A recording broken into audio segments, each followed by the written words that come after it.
போன தியானத்தின் போது நம்ம ஒரு புது கருப்பொருளை நம்ம தெரிந்து கொண்டோம். உன்னதமானவரின் மறைவு, சர்வ வல்லவருடைய நிழல். During the last message, we have meditated a new topic, the shelter of the Most High and the shadow of the Almighty. முதலாவது, யார் தேவனுடைய பர்வதத்திலே தங்குவான், யார் தேவனுடைய பர்வதத்திலே வாசம் பண்ணுவான் என்று சொன்னால், அதை வாஞ்சிக்கிற ஜனங்கள் தேவனுடைய பர்வதத்திற்கு மேலாக ஏறி வர சொல்லி தேவன் அழைக்கிறார். When we are asking who shall ascend into the hill of the Lord, who shall dwell with God in the highest, God is calling us to climb the mountain to him. இஸ்ரவேல் ஜனங்கள் மேகத்துக்கு கீழாக இருந்தார்கள். இஸ்ரவேல் ஜனங்கள் அக்கினிக்கு கீழாக இருந்தார்கள். இஸ்ரவேல் ஜனங்களுக்கு தேவனுடைய மன்னா கொடுக்கப்பட்டது. அவர்கள் சுகவீனமாய் இருந்த பொழுது தேவன் அவர்களை சுகமாக்கினார். எல்லாம் நடந்தது. The Israelite people were under the cloud, they were under the fire. During the sickness, God has healed them and provided the manna. எல்லா விதமான ஆசீர்வாதங்களையும் தேவன் அவருக்கு கொடுத்திருந்தார். ஆனால் அவர்கள் மலைக்கு கீழாக இருந்தார்கள். God has given all kinds of blessing, but they were below the cloud. ஆனாலும் அவர்கள் தேவனுக்கு விரோதமாய் முறுமுறுத்தார்கள். தேவனுக்கு விரோதமான விக்கிரக வணக்க பாவங்கள் எல்லாம் செய்தார்கள்.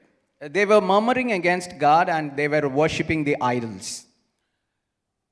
மோசே, ஆண்டவரே உம்முடைய மகிமையை எனக்கு காண்பியுங்கள் என்று அவன் கேட்ட பொழுது ஆண்டவர் அவனை மலையின் மேலே நீ ஏறி வா என்று ஆண்டவர் கூப்பிட்டார். When Moses asked to show me the glory of you, Lord, he called him up to the mountain.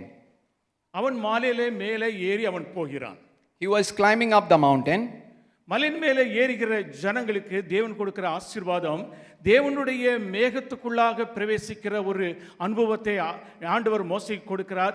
தேவனுடைய சித்தத்தை அறிந்து கொள்ளத்தக்கதான ஒரு ஆசீர்வாதத்தையும் தேவன் அங்கு அவனுக்கு கொடுக்கிறார். For the people who are climbing up the mountain, the God is giving the blessing to be inside the cloud and to know the will of God. தேவனுடைய இருதய துடிப்பின் ஒவ்வொரு காரியத்தையும் மோசே அறிந்து கொள்ளத்தக்கதாக அவன் மலையின் மேலே ஏறி தேவனுடைய மேகத்துக்குள்ளாக இருக்கிற ஒரு அனுபவத்தை பெற்றான். Moses had an experience to know the heartbeat of God, to be inside the cloud. நம்ம கூட இந்த நாட்களிலே ஆண்டவரே என்னை நீங்க ஆசீர்வதிங்க, ஆண்டவர் ஆசீர்வதிக்கிறார். When we are asking God to bless us, he is blessing us. ஆண்டவரே என்னை சுகப்படுத்துங்க, நம்ம விசுவாசத்தோடு கேட்கிற சமயத்தில் ஆண்டவர் நம்மை சுகப்படுத்துகிறார். When we are asking God to heal us with faith, he is healing us. எல்லா விதமான ஆசீர்வாதங்களையும் தேவனிடத்தில் நம்ம கேட்கும் பொழுது ஆண்டவர் நமக்கு கொடுக்கின்றார். When we are asking all kinds of blessings to the Lord, he is providing us. ஆனாலும் இஸ்ரவேல் ஜனங்களைப் போல நம்ம கீழான ஒரு அனுபவத்துக்குள்ளாகவே நாம் இருந்து கொண்டு இருக்கலாம். But we may be at the experience below the mountain. தேவன் இப்பொழுது நம்ம பார்த்து என்ன அழைக்கிறார், நீ மலையின் மேலே ஏறி என்னிடத்திலே உள்ள அந்த ஒரு கன்மலையின் மேலே நீ இரு என்று ஆண்டவர் நம்மை பார்த்து அழைக்கிறார். But God is asking us to come up to the mountain, to be inside the cloud. யார் தேவனுடைய பர்வதத்திலே யார் உன்னதமானவருடைய இடத்திலே வாசம் பண்ணுவான் என்று நம்ம பார்க்கும் பொழுது முதலாவது நம்ம போன தடவை பார்த்தோம், உத்தமன் என்று நம்ம பார்த்தோம். When we were seeing that who shall ascend into the hill of the Lord and who shall dwell with the God in the highest, we have seen the upright will do that. உத்தமன் தேவனுடைய பர்வதத்திலே வாசம் பண்ண அவனுக்கு தகுதி உண்டு. The upright is having the eligibility to dwell with God in the highest. உத்தமன் யார் என்றால் அவன் பண்ணின தீர்மானங்களிலே தேவனுக்கு உண்மையாய் இருக்கிறவன் உத்தமன் என்று போன வாரத்தில் பார்த்தோம். We have seen in the last message, the one who is faithful in his commitments to the Lord is the upright. இரண்டாவது நம்ம பார்த்தோம், யார் தேவனுடைய பர்வதத்திலே வாசம் பண்ணுவான் என்றால் தேவனுக்கு ஊழியம் செய்கிறவன் என்று நம்ம பார்த்தோம். Second, we have seen who shall ascend into the hill of the Lord, that the one who ministers to the God. தேவனுக்கு ஊழியம் செய்கிறவர்களை தேவன் மலையின் மேலே வைத்து தன்னுடைய கரங்களால் மூடிக்கொள்கிறார் என்றும் நம்ம பார்த்தோம். We have also seen that the God is keeping the one who is serving him to in the mountain and covers with his hand. அப்படிப்பட்ட ஊழியர்களை தேவன் எப்படி மலையின் மேலே இன்னிடத்துல ஏறி வா என்று சொல்லுகிற 2 வசனங்களை மாத்திரம் நம்ம பார்த்துவிட்டு வேறொரு காரியங்களுக்கு நம்ம செல்லலாம். We shall see the 2 verses about that and we will go to the other topic. ஏசாயா 52வது அதிகாரம் 7வது வசனத்துல தேவன் இப்படி ஒரு சுவிசேஷ ஊழியத்தை செய்கிறவர்களை பார்த்து இப்படி சொல்லுகிறார். In Isaiah 52:7 the God is telling about the people who are doing the ministry like this. ஏசாயா 52:7. Isaiah 52:7. சமாதானத்தை கூறி நற்காரியங்களை சுவிசேஷமாய் அறிவித்து கிறிஸ்துவின் ரட்சிப்பை பிரசித்தப்படுத்தி உன் தேவனின் ராஜ்யம் உன்னுக்குள் இருப்பதால் தேவன் உன்னில் ராஜரிகம் பண்ணுகிறார் என்று சியோனுக்கு சொல்லுகிற சுவிசேஷகனுடைய பாதங்கள் மலையின் மேல், அதாவது தேவன் வாசம் பண்ணுகிற தேவ பர்வதத்தின் மேல் எவ்வளவு அழகாய் இருக்கிறது என்று இங்கு சொல்லப்படுகிறது. It says, how beautiful on the mountains are the feet of those who bring good news, who proclaim peace, who brings good tidings, who proclaim the salvation of Christ, who say to Zion, your God reigns. நற்செய்தி என்கிற இடத்துல நான் சுவிசேஷம் என்று சொல்லி போட்டு நான் வாசித்தேன். சுவிசேஷ ஊழியத்தை செய்கிறவர்களுடைய பாதங்கள் மலையின் மேலே ஏறி வருகின்ற அந்த பாதங்கள் எவ்வளவு அழகாக இருக்கிறது என்று தேவன் சுவிசேஷ ஊழியத்தை செய்கிறவர்களை பார்த்து சொல்கிறார். Here God is telling about the one who proclaims the good news as the evangelist. How beautiful are the feet of those who proclaims the gospel on the mountains. யார் தேவனுடைய பர்வதத்தில் ஏறுவான், யார் உன்னதமானவர் வாசம் செய்கிற இடத்துல வாசம் பண்ணுவான்? சுவிசேஷ ஊழியம் செய்கிறவன். Who shall ascend into the hill of the Lord? Who shall dwell with the God in the highest? Is the one who performs the ministry of the good news, or the evangelist. இன்னொரு வசனத்தை வாசிக்கிறேன். ஏசாயா 40வது அதிகாரம் 9வது வசனத்தில் இப்படி சொல்லப்பட்டிருக்கிறது. ஏசாயா 40:9, சியோன் என்று அழைக்கப்படும் சபையாகிய சுவிசேஷகியே, you who brings good tidings, நீ உயர்ந்த பர்வதத்தில் ஏறு, get up into the high mountain. சுவிசேஷகி என்னும் பெயர் பெற்றவளே, நீ சத்தமிட்டு கூப்பிடு, பயப்படாமல் சத்தமிடு என்று சொல்லப்படுகிறது. O Jerusalem, you who bring good tidings, lift up your voice with strength, lift it up, be not afraid. இந்த இடத்துல சுவிசேஷகி அப்படி என்று சொல்லப்படுகிறது. பழைய ஏற்பாட்டின் காலத்துல யூதர்களை குறித்து சொல்லப்பட்டது. புதிய ஏற்பாட்டின் காலத்தில் சுவிசேஷகி சியோன் குமார்த்தி என்று சொல்லப்படுகிறது. சபையை குறித்து சொல்லப்படுகிறது.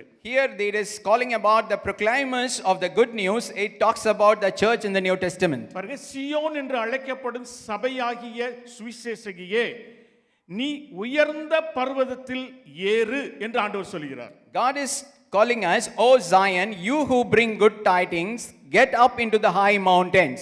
அப்படி என்றால் தேவன் நம்மை மேலே வர சொல்லி அழைக்கிறார். என் உன்னதமான ஸ்தலங்களிலே என்னோடு கூட வாசம் பண்ணு என்று ஆண்டவர் அழைக்கும் பொழுது, இரண்டாவது காரியம், நம்ம ஆண்டவரோடு கூட வாசம் பண்ணுகிறதுக்கு தகுதி பெற்றவர்கள் யார் என்றால் ஊழியர்கள். So when the God is calling up to climb up to the mountains and to be with him, the second person who is eligible to be with him is the evangelists. இதை நம்ம அப்படி கொஞ்சம் நிறுத்தி வச்சுட்டு, ஏன்னா இந்த ஊழியத்தை குறித்தும் ஊழியத்தினால் வருகிற ஆசீர்வாதங்களை குறித்தும் நம்ம வேறொரு நாளை நம்ம பார்க்கலாம். In another day we will see about the ministry and the blessing that comes because of the ministry. We will see. மூன்றாவது காரியமாக நான் ஒரு காரியத்தை உங்களுக்கு சொல்லுகிறேன். As a third thing, I want to share with you one thing. யார் கர்த்தருடைய பர்வதத்தில் ஏறுவான், யார் உன்னதங்களில் தேவனோடு கூட வாசம் பண்ணுவான், யார் உன்னதங்களில் தேவனுடைய சர்வ வல்லவருடைய நிழலிலே தங்குவான். The third thing, who shall ascend into the hill of the Lord? Who shall dwell with God in the highest? Who shall abide under the shadow of the Almighty in the highest? சங்கீதம் 24:3 அதுக்கப்புறம் 6 நீங்கள் வாசித்து பார்க்கும் பொழுது, when we are reading Psalms 24 verses 3 and 6, நான் வாசிக்கிறேன். I'll read. யார் கர்த்தருடைய பர்வதத்தில் ஏறுவான், யார் அவருடைய பர்வதத்தில் நிலைத்திருப்பான்? அவரை தேடி விசாரித்து அவருடைய சமூகத்தை நாடுகிற யாக்கோபு என்னும் சந்ததி. Who may ascend into the hill of the Lord, or who may stand in his holy place? This is Jacob, the generation of those who seek him, who seek your face. பாருங்க, அவரை தேடி விசாரித்து அவருடைய சமூகத்தை நாடுகிற யாக்கோபு என்னும் சந்ததி தேவனோடு கூட பர்வதத்திலே வாசம் பண்ணுவான், பர்வதத்திலே ஏறுவான் என்று இங்கு சொல்லப்படுகிறது. This verse says, this is Jacob, the generation, those who seek him and those who seek his face will climb up the mountain. உன்னதமானவரின் மறைவு சர்வவல்லவருடைய நிழல் என்ற தலைப்பின் கீழே நம்ம தியானித்து வருகிறோம். We are meditating in that topic, shelter of the Most High and the shadow of the Almighty. இரண்டு காரியங்கள் சொல்லப்படுகிறது. தேடி விசாரத்தோடு விசாரிக்கிறவர்கள். Two things are being told, that one is those who inquire with inquisitiveness. அவருடைய சமூகத்தை நாடி தேடுகிறவர்கள். The one who is seeking his presence. நாம் எடுத்துக்கொண்டது விசாரத்தோடு விசாரிக்கிறவர்கள். The one who is inquiring with inquisitiveness. நல்லா யோசிச்சு பாருங்க, நம்ம தமிழ்ல விசாரிக்கிறதுனா என்ன? What is mean by inquiring in Tamil? நம்ம பையனை பார்த்து சொல்றோம், நீ போய் அந்த பஸ் எப்ப கிளம்புதுன்னு விசாரித்து கொண்டு வா. Go and inquire when the bus is moving.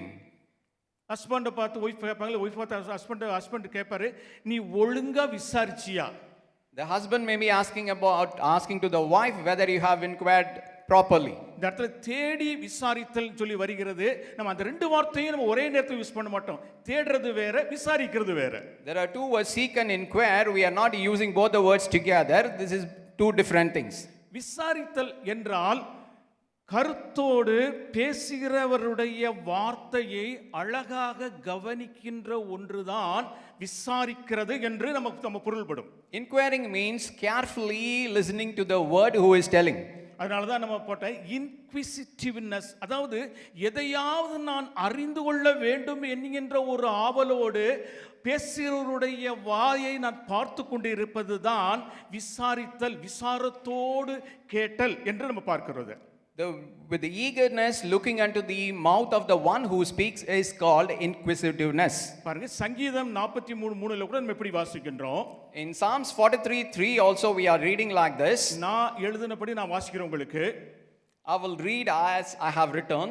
தேவனே உமது வெளிச்சத்தைனா தேவனே உமது வெளிச்சத்தையும், அதாவது தேவனுடைய வார்த்தைகள் தான் வெளிச்சம். தேவனே உம்முடைய வார்த்தைகளையும் சத்தியத்தையும், அதாவது தேவனுடைய வாயிலிருந்து புறப்படுகிற இன்ஸ்ட்ரக்ஷன், அறிவுறுத்தல்களையும் அறிவையும் எனக்கு அனுப்பியருளும்.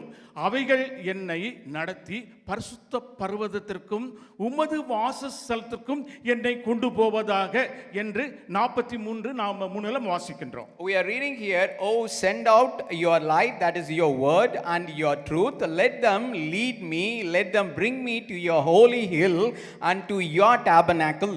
சத்தியத்தை அவர் வாயிலிருந்து சொல்லுகிற சமயத்தில் நம்ம அவருடைய இன்ஸ்ட்ரக்ஷனை அவர் நமக்கு சொல்லும் பொழுது நம்ம அதை நம்ம கூர்ந்து கவனித்து என்ன சொல்லுகிறார் என்று கேட்கும் பொழுது அந்த வார்த்தை என்னை உமது பரிசுத்த பர்வதத்துக்கு நடத்துகிறது என்று சங்கீதக்காரன் இங்கே சொல்கிறார். The psalmist says that when he is speaking the truth from his mouth, when we are diligently hearing his voice, that word will bring him to the holy hill. இங்கன்னா பாருங்க, விசாரத்தோடு விசாரித்தல் என்றால் சிரமம் எடுத்து சொல்லப்படுகிற வார்த்தையை அப்படியே கவனிக்கிறது தான் விசாரித்தல். Taking care with inquisitiveness, inquiring the word of God is called the inquisitiveness. இது வரைக்கும் நான் உங்களுக்கு ஒரு இன்ட்ரோடக்ஷன் தான் சொன்னேன். Just till now I have made the introduction to you. இப்பொழுது தான் மெசேஜே ஆரம்பிக்க போகுது. I am going to start the message now. விசாரம் என்றால் அது பாசிட்டிவ் சொல்லலாம், அது நேர்மறையானது விசாரம். If we tell about the inquisitiveness, it is a positive thing. இதற்கு நேர் எதிர்மறையாய் இருக்கிறது நிர்விசாரம். The complete opposite to that is complacency. இவ்வளவு நேரம் நம்ம விசாரத்தோடு விசாரித்தல் என்றால் ஒரு காரியத்தை அறிந்து கொள்ள வேண்டும் என்று சொல்லுகிறதான் விசாரித்தல் என்று பார்த்தோம். அதற்கு நேர் எதிர்மறையாய் இருப்பது நிர்விசாரம். We have seen that the meaning of inquisitiveness is to diligently seek or search something, but the exact opposite to that is complacency.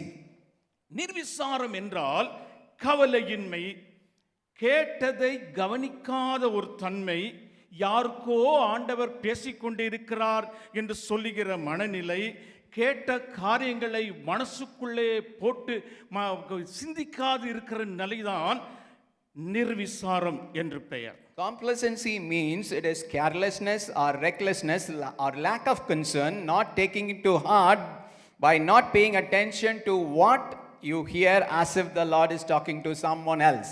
ஒரு நாள் நான் காலையில நான் எழும்பின உடனே ஆண்டவர் ஒரு ஆண்டவரை கூட பேசின நிர்விசாரம் அப்படின்னு சொல்லி சொன்னார். One day when I got up in the morning, God talked about complacency. நிர்விசாரம் சொன்னோடனே ஆமா ஆண்டவரே, நான் நிர்விசாரமாய் இருந்த நாட்கள் அநேகம் உண்டு. என்னுடைய வாலிப நாட்கள் எல்லாம் முன்பதாக நான் நிர்விசாரமாய் இருந்து உம்மிடத்திலே இருந்து கிடைக்க வேண்டிய காரியங்களை அநேகத்தை நான் இழந்திருக்கிறேன். நான் ஒரு நிர்விசாரக்காரன் என்று ஆண்டவரிடத்தில் ஒத்துக்கொண்டேன். When he told me complacency, I have agreed that there were many days I was complacent and careless, and because of that I have lost many blessings. I am a man with complacency. அப்போ ஆண்டவர் சொன்னாரு, நிர்விசாரம் என்கின்ற இந்த ஒரு தன்மை சபைக்குள்ளாக, உலகம் முழுவதும் சபைக்குள்ளாக நிர்விசாரம் இருக்கிறது என்று ஆண்டவர் சொன்னார். Then God told me that this complacency is within the church all over the world. நான் அதுக்கு கேட்ட ஆண்டவரே, அதுக்கு நான் என்ன செய்யணும்? நான் இப்போ இவ்வளவோ நாளுக்கு அப்புறம் நான் நிர்விசாரமாக இருக்கக்கூடாது என்று நான் விளங்கி கொண்டேன். இப்பொழுது நான் விசாரம் உள்ளவராக இருக்கிறேன். எதுக்கு என்கிட்ட இதை சொல்றீங்க அப்படின்னு சொல்லி கேட்டேன். I responded to God that I understood now that I should not be complacent, but what I have to do now. இந்த ஒரு நிர்விசாரத்தை குறித்து சபையிலே பிரசங்கிக்க வேண்டும் என்று தேவன் சொன்னார். Then God told me you have to preach about this complacency in the church. நான் சொன்னேன், ஆண்டவரே நிர்விசாரத்தை குறித்து நான் பேச மாட்டேன். ஏனென்றால் அது ஒவ்வொரு விசுவாசிகளையும் குற்றப்படுத்துவது போல இருக்கும். நீ நிர்விசாரி, நீ விசாரம் உள்ளவன் குற்றப்படுத்துவது போல இருக்கும். நான் பேச மாட்டேன். நான் நிர்விசாரம் உள்ளவன், அதை ஒத்துக்கொள்கிறேன்னு சொல்லி ஆண்டவர்கிட்ட சொன்னேன். I told him that I will not preach about the complacency because it will find fault with each and every believer. I agree with you that I am a complacent man. அப்படி ஆண்டவர் சொன்னார், ஒருவேளை அவர்கள் நான் நிர்விசாரமாய் இருக்கிறேன் என்று உணர்கிறவர்கள் அதை ஏற்றுக்கொள்வார்கள். அதனால நீ இதை பேச வேண்டும் என்று ஆண்டவர் சொன்னார். But God told that if somebody understands that they are complacent, they will agree with that and accept it, so you have to preach about it. தேவனுடைய வார்த்தை பிரசங்க பீடத்திலிருந்து பிரசங்கிக்கப்படும் பொழுது, தேவனுடைய வார்த்தையை நீங்கள் வீட்டிலே உட்கார்ந்து வாசிக்கும் பொழுது, தேவனுடைய வார்த்தையை நீங்கள் எங்கோ கேட்கும் பொழுது, தேவன் பேசும் பொழுது நாம் நிர்விசாரமாய், அதில் காதிலே நமக்கு நம்ம போட்டுக்கொள்ளாதது போல நிர்விசாரமாய் நாம் இருக்கிறோம். Many times when the word of God is preached from the pulpit, or when we are reading God's word in our home, or we are hearing God's word from other places, we are many times careless or complacent. நான் ஒரு example சொல்றேன். ஒரு king, இந்த நாட்டினுடைய ராஜா, நீங்க ஒரு ஆர்கனைசேஷனுடைய ஆர்கனைசரா இருக்கிறீங்க, அல்லது ஒரு டாப் லெவலில் இருக்கிறீங்கன்னு வச்சுக்கிடுங்களேன். If you are in a top level of an organization, when the king comes and talks to you, ராஜா ஒரு ப்ராஜெக்ட் உங்களுக்கு கொடுக்க வந்திருக்கிறாரு. The king has come to give you a project, big project to you. ராஜா உங்களை கூப்பிடுறாரு. The king is calling you. நீங்க ராஜா பக்கத்துல போறீங்க. You are going nearby the king. நான் ஒரு ப்ராஜெக்ட்டை நான் உங்ககிட்ட கொடுக்க போறேன். அந்த ப்ராஜெக்ட்டினுடைய டீடைலை நான் சொல்றேன், நீ எழுதிக்கோ அப்படின்னு சொல்றாரு. The king is telling, I want to give one important project to you. I want to share the details of it. Please carefully take notes of it. ஒரு வார்த்தையில சொல்றதை நம்ம விளங்கிடுவோம். If he is telling with the one word, we will immediately understand it. நீங்க போய் அதை எடுத்துட்டு வாங்களேன்னு சொன்னா அது ஒரு வார்த்தை. If go and take means it is a single word. அது போய் எடுத்துட்டு வந்துருவோம். We will do that. ஒரு நிமிஷம் 2 நிமிஷம் பேசுகிற வார்த்தையை நம்ம சரியா கவனிக்கிறோமா அப்படி சொல்லி நம்ம யோசித்து பார்க்கணும். But if he is talking for 1 or 2 minutes, we have to examine ourselves whether we are diligently hearing him. யாரோ ஒருத்தர் சொல்றாரு, நீங்க இந்த ஒரு பொருளை கொண்டு போய் அவர்கிட்ட நீங்க சேர்த்துட்டு அவர் என்ன ஒரு காரியத்தை சொல்கிறாரோ அதை நீங்கள் வந்து செய்துட்டு இதை கொண்டு போய் இன்னொரு இடத்துல கொடுத்துட்டு அப்படி சொல்லி 2-3 காரியங்களை ஒரு நிமிஷமாய் பேசுவார் என்றால் எல்லாவற்றையும் நம்ம உள்வாங்கி கொள்ளுகிறோமா, அது அவருடைய சொல்லுகிறதை கவனிக்கின்றோமா என்பது முக்கியம். When he is talking 1 or 2 minutes about the commitments he is giving to us to go and hand over something to a person and take something from that person to hand over something to another person, we have to examine ourselves whether we are diligently recording all those things in our mind. 5 நிமிஷமா ஒருத்தர் வந்து ஒரு instruction கொடுக்கிறாருன்னா அந்த 5 நிமிஷமும் அவர் என்ன சொல்லுகிறார் என்று கவனிப்பதற்கு எழுதி வைக்காவிட்டால் நாம் மறந்து விடுவோம். If a man is giving an instruction for 5 minutes, if we are not writing or taking notes about it, we will forget it. இப்பொழுது ராஜா வந்து ஒரு காரியத்தை ஒரு ப்ராஜெக்டை சொல்லி கொடுக்கிறார் என்றால் உட்கார்ந்து நம்ம வந்து அவருடைய வாயை கவனித்து என்ன சொல்லுகிறார் என்று நம்ம எழுதுவோம். If the king is explaining about the project, then we will carefully look at his mouth and we will record diligently all that he is talking about. ராஜா அப்படி பேசிட்டு இருக்காருன்னு வச்சுக்கிட்டு ராஜா கூட பேசிட்டு இருக்காரு. I am talking to the king nearby. நான் வந்து அவருடைய ப்ராஜெக்டை நான் வந்து செய்யணும். I have to perform or carry out the project for him. சொல்லுங்க சொல்லுங்க சொல்லுங்க கேட்டுட்டு தான் இருக்கேன் அப்படின்னு சொல்லி நம்ம வந்து அவர் முன்னாடி நம்ம வந்து நடந்து கொள்வோம் என்றால் என்ன நடக்கும் சொல்லி பாருங்க. If we behave like this, kindly examine what will happen. ராஜா முன்னாடி ஒரு நாளும் அவர் சொல்லுகின்ற அந்த ஒரு காரியத்தை கவனிக்காதபடிக்கு அப்ப நம்ம வந்து எப்பொழுதும் அப்படியே நம்ம உட்கார்ந்திருக்க மாட்டோம். அவருடைய வார்த்தைகளை நம்ம கவனிப்போம். We will not sit in front of the king without listening his words. We will diligently notice his words. நம்முடைய கைகளிலே ஒவ்வொரு கர்த்தருடைய வார்த்தையும் சொல்லி வருகிற பொழுது அது தேவன் தான் என்னோடு கூட பேசுகிறார் என்று நீங்கள் அறிந்த மாத்திரத்திலே நீங்கள் வந்து அந்த கேஷுவாலிட்டின்னு சொல்லி சொல்லுவாங்கல்ல, அப்படி உட்கார்ந்துகிட்டு கேட்கிறதை ஒருபோதும் நம்ம என்ன செய்ய மாட்டோம், அப்படி நம்ம கேட்க மாட்டோம். When you understand the word that is coming from the Lord is in your hand, you will not be casual that the God is speaking to you.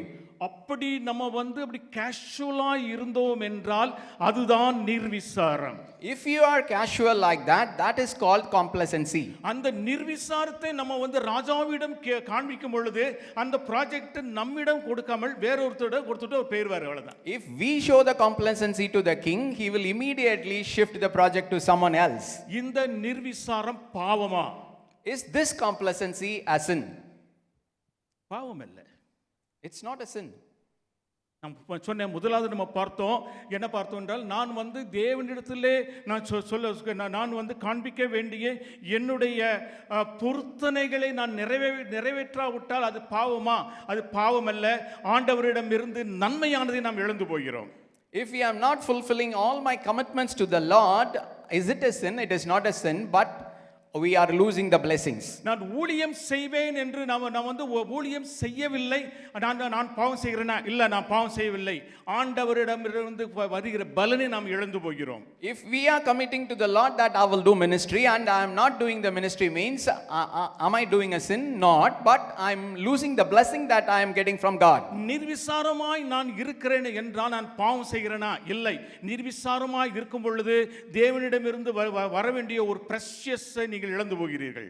If I am complacent, am I doing sin? Not, but I am losing the blessing that is coming from the Lord. என்னுடைய college படிக்கும்போது 35 students இருந்தோம் நாங்க. When I am studying in the college, there were 35 students. கிளாஸ்லயே பாத்தீங்கன்னா ஒரு 2-3 பெஞ்சில் நல்லா படிக்கிறவங்க உட்கார்ந்து பேப்பர் எடுத்து வந்திருப்பாங்க, நோட்ஸ் எல்லாம் எடுத்து வந்திருப்பாங்க. The first 3 benches of the class will be having most studious students. அவர்களெல்லாம் பார்த்தா இன்குசிட்டிவ் ஸ்டூடெண்ட்ஸ், அதாவது கேட்டு அறிந்து கொள்ள வேண்டும் என்கின்ற ஒரு வாஞ்சை உள்ள ஒரு ஸ்டூடெண்ட்ஸ் நம்ம சொல்லலாம். We can tell them about, they are very inquisitive and they are diligent in learning. 4வது பெஞ்ச் 5வது பெஞ்ச்ல எல்லாம் கொஞ்சம் அப்படி வந்து ஆவரேஜ் ஸ்டூடெண்ட்ஸ் உட்கார்ந்திருப்பாங்க. அவங்க பாதி நோட்ஸ் எடுப்பாங்க, எடுக்காம இருப்பாங்க. In the 3rd and 4th row, the medium students will be there, moderate students will be there. They will be taking sometimes notes, sometimes they will not take notes. பின்னாடி உட்கார்ந்திருக்கிற students வந்து எதற்குமே கவலைப்படாத students. But the last bench students will not concern about anything. Notes எடுக்க மாட்டாங்க, They will not take notes. Lecturer நடத்துறத கவனிக்க மாட்டாங்க, They will not listen to the lecturer. எதை குறித்துமே கவலைப்பட மாட்டாங்க. They will not concerned about nothing. அப்போ முன்னாடி உட்கார்ந்து இருக்க ஸ்டூடெண்ட்ஸை இன்க்விசிட்டிவ் ஸ்டூடெண்ட்ஸ்னு சொல்லலாம். We can call the first bench or second bench students as the inquisitive students. கடைசியில உட்கார்ந்து இருக்க ஸ்டூடெண்ட்ஸ் குறித்து ரெக்லெஸ் ஸ்டூடெண்ட்ஸ்னு சொல்லலாம். We can tell the last bench students as a reckless or careless students. அதுதான் காலம் தான் அதுக்கு பதில் சொல்லும். The time only will give the answer for them. 3 வருஷம் முடிவில் at the end of the third year, the first 2 rows அந்த inquisitive students கேட்கறது கவனிச்ச ஸ்டூடெண்ட்ஸ் என்ன செய்வாங்க தெரியுமா? ஃபர்ஸ்ட் கிளாஸ்ல பாஸ் பண்ணி அவங்க சில பேர் ஐஏஎஸ் எழுத போவாங்க, சில பேர் லா படிக்க போவாங்க. The first bench students, those students who are inquisitive will study or get a first class and go for higher education like IAS or law. சில பேர் எம்ஏ படிக்க போவாங்க. Somebody will go for studying MA. The last உட்கார்ந்து அந்த reckless students என்ன செய்வாங்க தெரியுமா? Do you know what the reckless students in the last bench will do? கடைசி இதெல்லாம் 18 பேப்பர்ஸ் அரியர்ஸ் வச்சிருப்பாங்க. They used to have 18 arrears in their hand. அவர் என்னத்தை இழந்தார்கள்? What they have lost? அவர்கள் நரகத்துக்கு போவார்களா? Whether they will go to hell, அல்லது அவர்கள் பாவம் செய்து விட்டார்களா? or they did sin. அந்த ரெக்லெஸ் ஆக இருந்தவர்கள் பாவம் செய்தார்களா? Whether the reckless students have sinned. இல்லை. No. எதை இழந்தார்கள் தெரியுமா? What they have lost, you know? precious education-ஐ அவர்கள் இழந்து போனார்கள். They have lost their precious education. தன்னுடைய வாழ்க்கையிலே வரவேண்டிய ஒரு பெரிய ஆசீர்வாதத்தை அவர்கள் இழந்து போனார்கள். They have lost a great blessing that has to come in their life. நிர்விசாரம் பாவமா? Whether the complacency is sin. கடவுளுடைய வார்த்தைகள் என்னிடத்தில் வருகிற பொழுது நான் கேஷுவலாக உட்கார்ந்து கொண்டு பாதி காதுல வருகிறது, பாதியை விட்டு விடுகிறது பாவமா?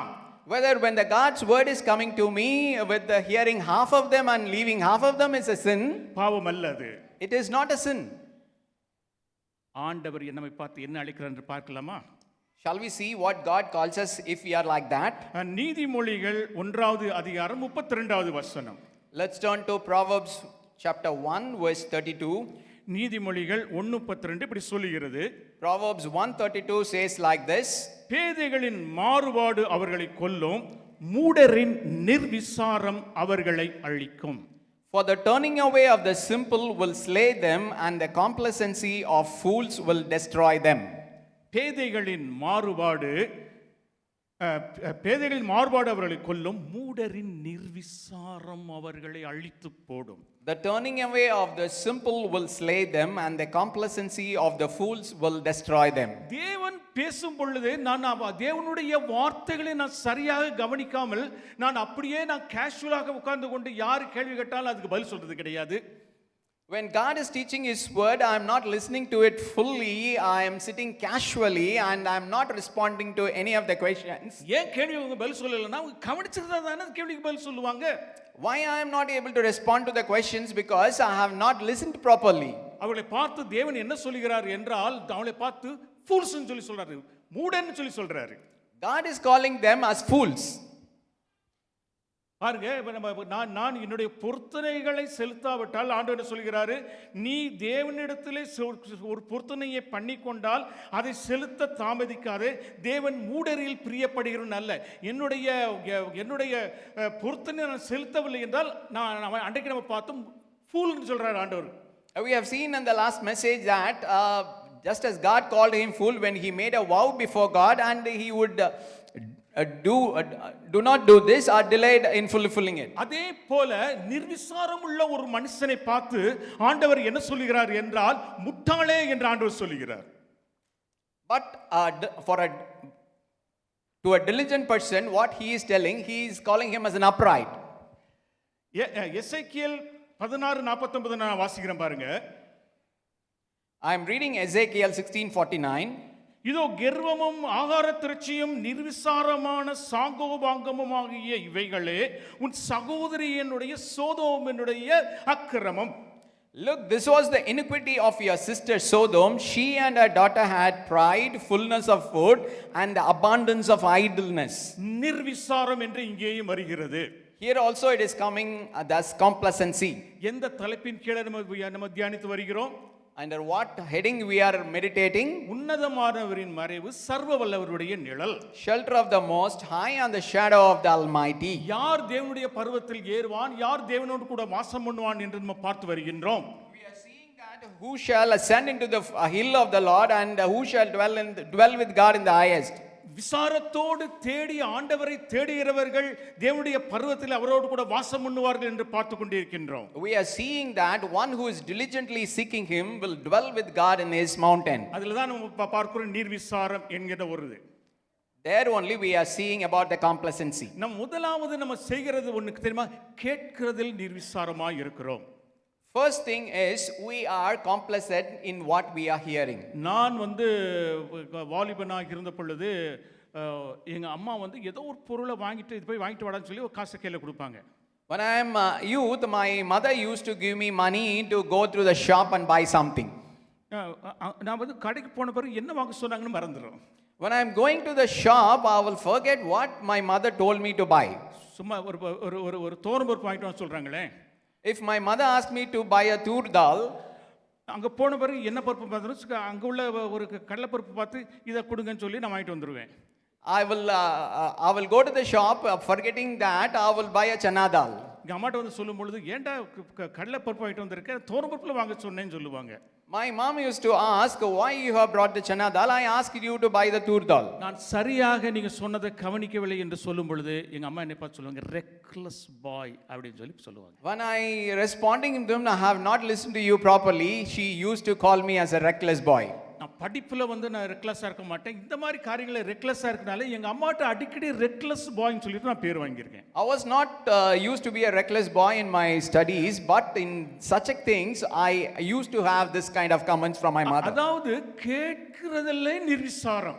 I have a recklessness in listening to words. பாருங்க ஏசாயா 32வது அதிகாரம் 9-10ல இப்படி நம்ம வாசிக்கின்றோம். In Isaiah 32 verses 9 and 10 we are reading like this. பாருங்க நான் எழுதின மாதிரி நான் வாசிக்கின்றேன்.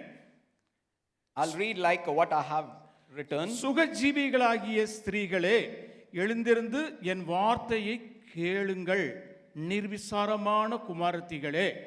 சியோன் குமார்த்திகள் என்று அழைக்கப்படுவது புதிய ஏற்பாட்டில் சபையை குறிக்கின்றது. Rise up, you women who are at ease. Hear my voice. நிர்விசாரமான சபை ஜனங்களே என் வார்த்தையை கவனியுங்கள் என்று ஆண்டவர் சொல்கிறார். The Lord is telling that the complacent church listen to my voice. பாருங்க அழகா சொல்றாரு, நான் சொல்லுகின்ற என் வார்த்தையை நீ கவனி என்று ஆண்டவர் சொல்கிறார். The Lord is telling that you have to be carefully listen to my voice. நிர்விசாரம் பாவமா? Is complacency a sin? நிர்விசாரம் பாவம் அல்ல. The complacency is not a sin. நிர்விசாரமும் ஏதோ ஒண்ணு சேர்ந்து இருக்குது பாருங்க இங்க. There are other things are together with complacency, you can see now. ஏசாயா 66:4 நான் வாசிக்கின்றேன். ஏசாயா 66:4. I'll read Isaiah 66:4. நான் கூப்பிடும் போது மறு உத்தரவு கொடுக்கிறவன் இல்லாததால், நான் பேசியும் கேளாதவன் இல்லாததால், நான் விரும்புகிறதை தெரிந்து கொண்ட நிமித்தம் அவர்கள் மேல் திகிலை வரப்பண்ணுவேன் என்று ஆண்டவர் சொல்கிறார். Here the Lord is telling, so I will choose their delusions and bring their fears on them, because when I called no one answered, when I spoke they did not hear. But they did evil before my eyes and chose that in which I do not delight. தேவன் பேசும் பொழுது சபையார் தேவனுடைய வார்த்தையை சரியாக கேளாததினால், அசட்டை செய்ததினால், நிர்விசாரமாக இருந்ததினால் தேவன் அவர்கள் மேல் திகிலை வரப்பண்ணுவார் என்று சொல்லப்படுகிறது. The scripture says when the church is not hearing properly God's word, the God will bring their delusions on their life. எப்பொழுதுமே பாத்தீங்கன்னா நிர்விசாரமும் அசட்டையும் சேர்ந்து இருக்கும். Usually the complacency and the indifference will be together. நிர்விசாரமும் அசட்டையும் சேர்ந்து இருக்கும். Complacency and the carelessness will be together. இவர் தான் ராஜா கூட அந்த ப்ராஜெக்ட் குறித்து பேசிட்டு இருக்காருன்னு வச்சுக்கிட்டுங்களேன். He is the king who is giving the project and talking to me. அவர் சொல்லிட்டு இருக்காரு, நானும் அதை கூர்ந்து கவனிச்சுக்கிட்டு இருக்கேன். I am carefully listening to him and taking notes about it. எஸ் கிங் எஸ். டே அது அங்கே வைக்காத, வேறு இடத்துல மாற்றி வை, மாற்றி வை. Hey, don't keep that in that location, just shift it there. நான் கொஞ்ச நேரம் கேட்டுட்டு இருக்கேன். King, yes, tell me, sir. டே அங்கே போகக்கூடாதுன்னு ஒன்று சொல்லியிருக்கேன்ல, இங்கே வா சொல்லுங்க. I ask you not to go there, please come here. ஒரு ஃபோன் வருது. Immediately a phone comes to me. ஒரு 2 minutes கிங் அப்படின்னு சொல்லிட்டு நம்ம ஃபோனில் பேசுகிறோம். I am asking an excuse to the king 2 minutes and I am talking to the phone. அந்த ராஜா நம்மளை குறித்து என்ன நினைப்பார்? What the king will think about us? அசட்டை. He is a very indifferent person. அசட்டை. He is careless person. ஒரு ராஜா பேசிக் கொண்டிருக்கும் பொழுது நம்ம அப்படி நடந்து கொண்டோம் என்றால் ராஜாவை நம்ம அசட்டை பண்ணுகிறோம். If we are behaving like that, we are ignoring that king. இன்னைக்கு தேவன் பேசிக் கொண்டிருக்கும் பொழுது நம்ம எப்படி நடந்து கொள்கின்றோம்? Today, when God is speaking to us, how we are behaving with him. அங்க வந்து தேவன் பேசிக் கொண்டிருப்பார், இங்க பக்கத்தில் பேசிக் கொண்டிருப்போம். There God is speaking, but we are speaking to the neighbor. அங்க வந்து தேவனுடைய வார்த்தைகளை குறித்து பேசிக் கொண்டிருப்பார், நம்ம கேஷுவலா உட்கார்ந்து கேட்டுக்கொண்டிருப்போம். God is speaking from the pulpit, but we are casually listening to it. இப்படியாக இருந்து கொள்வது தேவன் என்ன சொல்கிறார் என்று வருத்தப்படுகிறார் என்றால் தேவன் சொல்றார், நிர்விசாரமான அசட்டையான ஜனமே என்று ஆண்டவர் நம்மை பார்த்து கூப்பிடுகிறார். He is very sad about us that he is telling that, oh complacent church. பாருங்க, நான் கூப்பிட்டும் மறு உத்தரவு கொடுக்கிறவன் இல்லை. Even when I called, no one answered me. நான் பேசியும் கவனிக்கிறவன் ஒருவனும் இல்லை. When I spoke, they did not hear me.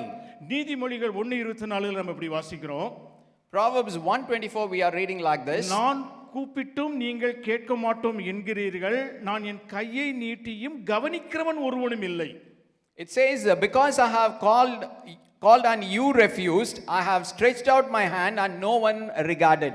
நிர்விசாரமும் யாருக்கோ ஆண்டவர் பேசிக் கொண்டிருக்கிறார், எனக்கல்ல அப்படின்னு சொல்லிட்டு உட்கார்ந்து இருக்கிற மனநிலையும். The attitude the person speaking is speaking to someone else and the complacency will be together. எரேமியா 17வது அதிகாரம் 24வது வசனத்தை நான் வாசிக்கிறேன் பாருங்க. I'll read Jeremiah 17:24. ஓய்வு நாளில் ஒரு வேலையும் செய்யாமல் அதை பரிசுத்தமாக்கும்படிக்கு என் சொல்லை கேட்பீர்களானால், அவர் சொல்லை நாம் கேட்கவில்லை என்ற அர்த்தம். He says, but if you are careful to obey me, declares the Lord, and bring no load through the gates of the city and the Sabbath, means we are not listening to his voice. நிர்விசாரமும் தேவன் பேசுகிற தேவனுக்கு நேரத்தை ஒதுக்க முடியாத தன்மையும் என்ற மனநிலையை குறிக்கின்றது. It is also the complacency is indicating an attitude that we will not be able to share some time with God. ஒரு மணி நேரம் நீங்க வந்து தேவனுடைய சமூகத்தில் உட்கார்ந்து நீங்க வேதத்தை படிக்கிறீர்களா? Whether you are reading the word of God at least 1 hour in the presence of the Lord. தேவன் உங்களோடு பேசிக் கொண்டிருக்கிறாரா? Whether the God is talking to you. அப்படி என்றால் அந்த ஒரு மணி நேரமும் கதவை அடைத்து கொண்டு மொபைலையும் பார்க்கக்கூடாது, உங்களை யார் வந்து பார்க்கணும்னு சொல்லி கேட்டால் கூட அவர்களையும் நீங்கள் பார்க்கக்கூடாது. ஒரு மணி நேரம் ஆண்டவருடைய சமூகத்தில் உட்கார்ந்து ஆண்டவர் பேசுவதை கவனிப்பது தான் விசாரமுள்ள ஒரு வாழ்க்கை. When you are closing your closet for 1 hour without listening to your mobile or something else and diligently hearing his voice is called the diligently seeking the Lord. இந்த நாட்களில் ஆண்டவர் அதைத்தான் எனக்கு கற்றுக்கொண்டு வருகிறார். God is teaching me in this regard. வேதத்தை படித்துக் கொண்டிருக்கும் பொழுது மொபைலை அடித்த உடனே அதை வச்சுட்டு உடனே மொபைலை பார்த்து என்ன மொபைலில் வந்திருக்குன்னு சொல்லி நம்ம பார்க்கிறது வந்து தேவனை அசட்டை செய்தால் அதுதான் நிர்விசாரம். When we are reading the Bible, if there is a phone comes or a message comes in a WhatsApp and stopping the reading the Bible and going and seeing the message is ignoring the Lord. நிர்விசாரம் பாவமா? Is the complacency a sin? ஆண்டவர் என்ன சொல்கிறார் பார்க்கறீங்களா இங்க? Shall we see what the Lord says? சகரியா 7:12-11 நான் வாசிக்கின்றேன். I will read Zechariah 7:12-13. வேதத்தையும் நான் சொல்லி அனுப்பி அவர்களுக்கு பிரசங்கிக்கப்பட்ட வார்த்தைகளையும் கேளாதபடிக்கு தங்கள் இருதயங்களை அவர் வைரமாக்கினபடியால் நான் கூப்பிடும்போது அவர்கள் அப்படி கேளாமற் போனபடியினால் அவர்கள் கூப்பிடும்போது நானும் கேட்க மாட்டேன். Yes, they made their hearts like flint, refusing to hear the law and the words which the Lord of us had sent by his Spirit. Therefore, just as they did, I would also not listen to them when they are calling me. இங்கிருந்து ஆண்டவர் நமக்கு வார்த்தைகளை அனுப்பி கொண்டு இருக்கும் பொழுது நாம் ஆண்டவருடைய வார்த்தையை சரியாக கவனிக்காமல் நிர்விசாரமாய் நம்ம உட்கார்ந்திருக்கும் பொழுது நாம் ஜெபிக்கும் பொழுது ஆண்டவர் நம்முடைய வார்த்தையை என்ன செய்ய மாட்டாரு, கேட்க மாட்டார். When God is sending his word from here, and if we are complacently sitting and not listening to his voice, but when we are calling him in our troubles, he will not listen to us.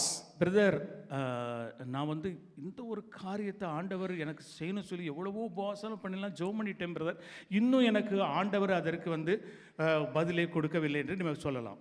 You may be telling that I have fasted for many years for this particular thing, but God is not answering me. இப்போ நம்ம யோசித்து பார்க்கணும், தேவன் பேசும் பொழுது நீங்கள் விசாரத்தோடு கேட்டிருக்கிறீர்களா, நிர்விசாரத்தோடு கேட்டிருக்கிறீர்களா? Then we have to examine ourselves when the Lord was speaking, whether we have diligently heard him or we heard with complacency. நீங்கள் அசட்டையாய் நிர்விசாரமாய் தேவனுடைய வார்த்தைகளை கவனித்திருப்பீர்கள் என்றால் நீங்கள் ஜெபிக்கும் பொழுது ஆண்டவர் உங்களுடைய வார்த்தையும் அவர் கேட்க மாட்டார். If you are complacent in hearing God's word, when we are praying towards God, he will also not answer for your prayers. புலம்பல் 3:8-44 நான் வாசிக்கிறேன். தேவன் கூப்பிடும்போது நான் கேளாமல் போனபடியினால், அவர் கையை நீட்டியும் நான் கவனிக்காதே போனபடினால், அதை குறித்து நான் நிர்விசாரமாய் இருந்தபடியால் நான் சத்தமிட்டு கூப்பிட்டாலும் என் ஜெபத்தினுடைய வழியை அவர் அடைத்து போட்டார். என் ஜெபம் உட்பிரவேசிக்க கூடாதபடிக்கு தம்மை மேகத்தால் மூடிக்கொண்டார். It's telling like this, even when I cry and shout, he shuts out my prayer. You have covered yourself with a cloud that prayer should not pass through it. இவ்வளவு நேரம் நம்ம பார்த்தோம், நம்ம கேட்கிறதுல நம்ம எவ்வளவு நிர்விசாரமாக இருக்கிறோம் என்று நம்ம பார்த்தோம். Till now we have seen how much complacent we are in our hearing. இன்னும் இரண்டாவது ஒரு காரியத்தை பார்த்து நம்ம முடிக்கலாம். செயல்படுகிறதில் நிர்விசாரமாய் நாம் இருக்கின்றோம். We shall see the second thing and close. We are also complacent in doing. நம்மள அநேகர் அப்படிப்பட்ட ஒரு நிர்விசாரத்தை கேட்கிற நிர்விசாரத்தை காண்பிக்காமல் இருக்கலாம். Many of us may be complacent in hearing. ஆனால் செயல்படுகிறதில் நம் நிர்விசாரத்தை காண்பிக்கிறோம். We also show complacency in doing. பாருங்க, மகனே மகளே நீ ஊழியம் செய்ய ஆரம்பி, நான் உன்னை பயன்படுத்துவேன் என்று ஆண்டவர் கட்டளையிட்டிருக்கிறார். The God has commanded, son, daughter, start serving me and I will use you mightily. மகளே மகனே நீ தீர்க்க தரிசனத்தை சொல்ல ஆரம்பி, நான் உன்னை உபயோகப்படுத்துவேன் ஆண்டவர் என்று ஆண்டவர் நம்மிடம் சொல்லி இருக்கிறார். The God might have told us, son, daughter, start prophesying and I will use you. மகனே உன் வேலையில் ஒரு சிறிய நேரத்தை எனக்காக விட்டு கொடுத்து, அந்த நேரத்தை நீ எனக்காக ஊழியத்திலே நீ பயன்படுத்தும் பொழுது உன் மூலமாக நான் அற்புதங்களை செய்வேன், நீ அந்த காரியத்தை செய் என்று ஆண்டவர் நம்மிடத்திலே சொல்லி இருக்கிறார். The God might have told us, son, if you have give a portion of your job in doing ministry for me, I will do miracles in your ministry. தேவன் அப்படி பேசி இருந்தோம், நம்ம காலதாமதம் செய்யும் பொழுது, தேவன் சொல்லிய காரியத்தை நம்ம செய்வதற்கு கால தாமதம் பண்ணும் பொழுது அது நிர்விசாரம் என்று ஆண்டவர் சொல்லுகிறார். Even when God spoke to us, when we are delaying to fulfill it, God is telling us that you are complacent in doing things. நம்ம லூக்கா 9:59-60 இப்படி நம்ம வாசிக்கிறோம். In Luke 9:59 and 60 we are reading like this. தேவன் உங்களை செய்ய சொன்ன எந்த வேலையிலும் அந்த காரியத்திலே காலதாமதம் பண்ணும்போது தேவனுக்கு முன்பாக செயல்படுவதில் நிர்விசாரமாய் இருக்கிறோம். When God is asking to do something, when we are when we are delaying it, God is telling that you are complacent in that thing. பாருங்க, லூக்கா 9 அதுல வாசிக்கிறோம், என்னை நீ பின்பற்றி வா, நீ போய் சுவிசேஷத்தை பிரசங்கி என்று தேவன் ஒருவனுக்கு வேலையை கொடுக்கிறார். Here God is the Lord is giving a work to one person, then he said to the another, follow me.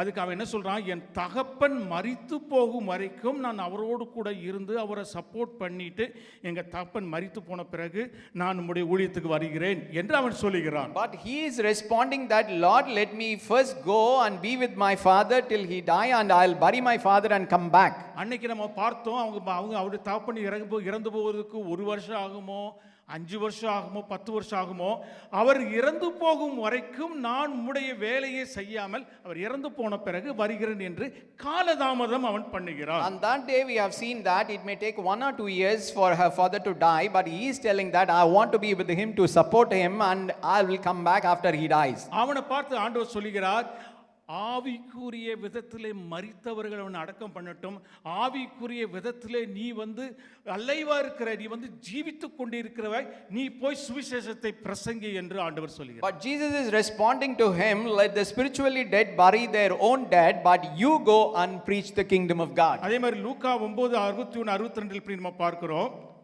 Similarly, we are seeing in Luke 9 verses 61 and 62 like this. தேவன் கொடுத்த வேலையில் துணிவுடன் இறங்குவது ஒரு துண்டு நிலத்தை உழுவுவதற்கு கலப்பை பிடித்து இருப்பதற்கு சமம்.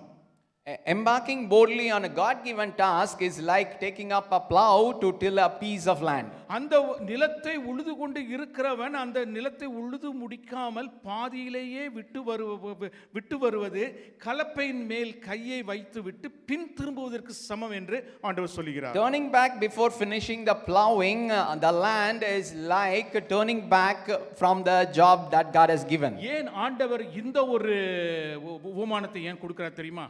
Why he is using this parable, you know? நான் நிறைய உழுவுறவர்களை நான் பார்த்திருக்கேன். நான் I have used to do many plowing or farmer jobs. கலப்பையின் மேல அவங்க கை வச்சிட்டாங்கன்னா அந்த லைன் வர்றதுக்காக அந்த மாடை அவங்க ஓட்டிட்டு அந்த லைனை ஃபுல்லா முடிக்க வரைக்கும், அந்த பீஸ் ஆஃப் லேண்டை முடிக்க வரைக்கும் கண்ணை எங்கேயுமே திருப்ப மாட்டாங்க, கரெக்டா அந்த லைன் மேலேயே போயிட்டு இருப்பாங்க. If they keep their hand in the plow, they will not turn back till they complete plowing of their entire piece of land. Wife கூழ் சமைச்சிட்டு இந்தாங்க வாங்க கொஞ்சம் கூழ் சாப்பிட்டு போக அப்படின்னா வர்றேன் அப்படின்னு சொல்லிட்டு அவர் என்ன செய்யறார், அந்த இதை வேலையை முடிக்க வரைக்கும் அவர் என்ன செய்யறார், கலப்பையை விட்டு கையை எடுக்க மாட்டார். If the wife comes and asks for calls for a breakfast, he will tell that I'll come till he finishes plowing of the piece of land. He will not turn away. அந்த நிலத்திலே உழுது கொண்டு இருக்கிறவர் பாதியிலேயே விடுவார் என்றால் தன்னுடைய வேலையில் நிர்விசாரமாய் இருக்கிறார் என்று அர்த்தம். If he stops in the middle of the job, he is very complacent in his job. தேவன் கொடுத்த, உங்கள் கையிலே கொடுத்த, தேவன் உங்களுக்கு செய் என்று சொல்லிய எந்த ஒரு வேலையிலையும் நீங்கள் அதில் பாதியிலேயே விட்டுவிட்டு இனி என்னால் முடியாது என்று சொல்லும் பொழுது அந்த வேலையிலே நீங்கள் நிர்விசாரமாய் இருக்கிறீர்கள் என்று. If God has given you a job and you are turning back in the middle of the job, you are complacent in that job. விசாரம் காண்பிக்கிறவர்கள், அந்த வேலையை எப்படியாவது முடிக்க வேண்டும் என்று கவலையோடு விசாரத்தோடு காண்பிக்கிறவர்கள், ஆண்டவர் சொல்கிற வார்த்தைகளை கவனத்தோடு விசாரத்தோடு கேட்கிறவர்களே தேவனுடைய உன்னதமான பர்வதத்திலே அவரோடு கூட வாசம் செய்வார்கள். If anyone shows concerns or diligence in hearing his word or in performing his task, will be residing or established in the hill of the Lord. மற்றபடி நிர்விசாரமாக இருக்கிற ஜனங்கள் எல்லாம் கீழே தான் இருப்பாங்க, அவங்களுக்கு ஆண்டவர் எல்லாம் கொடுப்பாரு. All the complacent people will be at the foothill of the mountain, but God will give all the blessings, but கீழே தான் இருப்பாங்க. அவங்களுக்கு ஆண்டவர் மேகத்தினுடைய நிழல் கொடுப்பாரு, அக்கினியை கொடுப்பாரு, சாப்பாடை கொடுப்பாரு, அவங்க வேண்டப்பட்ட கறியை கொடுப்பாரு, எல்லாத்தையும் கொடுத்துருவாரு. God will give all the blessings. They may be having all the blessings. They will be under the cloud. They will be under the fire. They will be having all the blessings. ஆண்டவருடைய ஆசீர்வாதங்கள் எல்லாம் அவர்கள் அனுபவித்தாலும் ஆண்டவருக்கு விரோதமாய் முறுமுறுத்து ஆண்டவருக்கு விரோதமாய் பாவம் செய்து கொண்டே இருப்பார்கள்.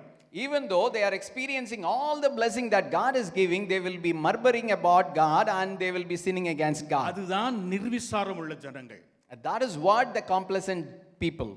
மோசே போல விசாரமுள்ள ஜனங்கள் ஆண்டவரோடு கூட மேலே மேலே மேலே ஆண்டவரிடத்தில் போய் ஆண்டவருடைய மேகத்துக்குள்ளாக இருக்கிற அனுபவம், ஆண்டவருடைய அக்கினிக்குள்ளாக இருக்கிற அனுபவம், ஆண்டவருடைய இருதயத்தினுடைய ஹார்ட் பீட்டை கேட்கிற அனுபவத்துக்குள்ளாய் அவர்கள் போவார்கள். But the people who are diligent like Moses, they will be climbing up the mountain and will be having the experience of being in the midst of the cloud, in the midst of the fire, and they will be having the experience of knowing the heart of God. கண்களை மூடி நம்ம ஜெபிக்கலாமா? Let's pray. Thank you, Holy Spirit.